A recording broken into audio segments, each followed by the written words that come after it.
together with the remarkable rugby reporters reporting for WHUI TV. Today we'll be holding an exclusive interview with Gary Bird from the London Borough of Newham. Over to Shelly. Hello Mr. Bird, could you tell us a bit more about your job? Well, my job is I am the Head of Communications at the London Borough of Newham.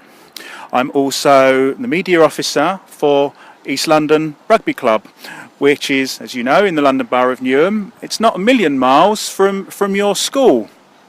And what Newham Council do is that we fund rugby lessons to come into schools across the borough. So you will see me wearing this jacket from time to time, which is my East London Rugby Club jacket, but also I talk to your teachers at the school when I'm talking about Newham Council matters. What do you need to study to work in communications?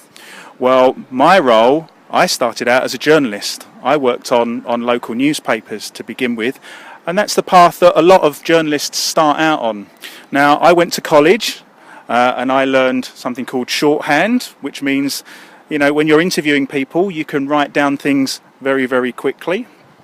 But now, a lot of people choose to go into TV journalism and social media journalism.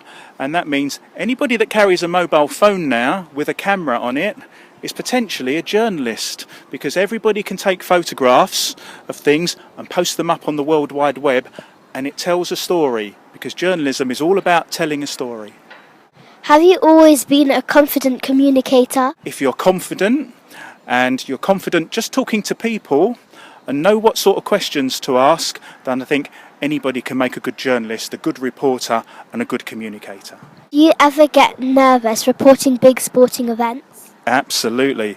We've just had the Rugby World Cup, 5 games at the Olympic Stadium behind us, and I've been speaking to some of the journalists who have been covering that tournament, and obviously they've got to get it right for the people who are reading their newspapers or listening to their television broadcasts. So beforehand they would have done lots and lots of research about the countries that are playing here, and about the players and what positions they play in and their background. And because there are players from all over the world, some of them have names that they won't mention an awful lot in conversation, so they have to practice how they say those players' names, and they have to make sure they get all those things right.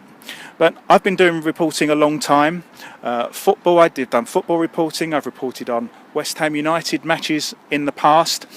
I think as long as you've done your research and you know a little bit about what's going on, I think everything turns out right in the end. What has been the highlight of the Rugby World Cup so far? My highlight for the Rugby World Cup is seeing a legacy from the tournament. And while we've got matches in the stadium behind us, which is fantastic, I think what we've done is use Rugby World Cup to get young people interested in the sport.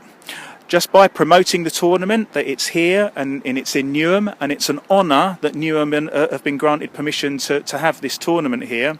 So my personal highlight is not just the matches with the big teams, the New Zealand, South Africa, America and Namibia and France, Ireland, Italy, that we've seen at the stadium behind us. It's making sure that young people really know what rugby is and how they can get involved with playing it. Over to Munisa. Thanks for watching. Bye.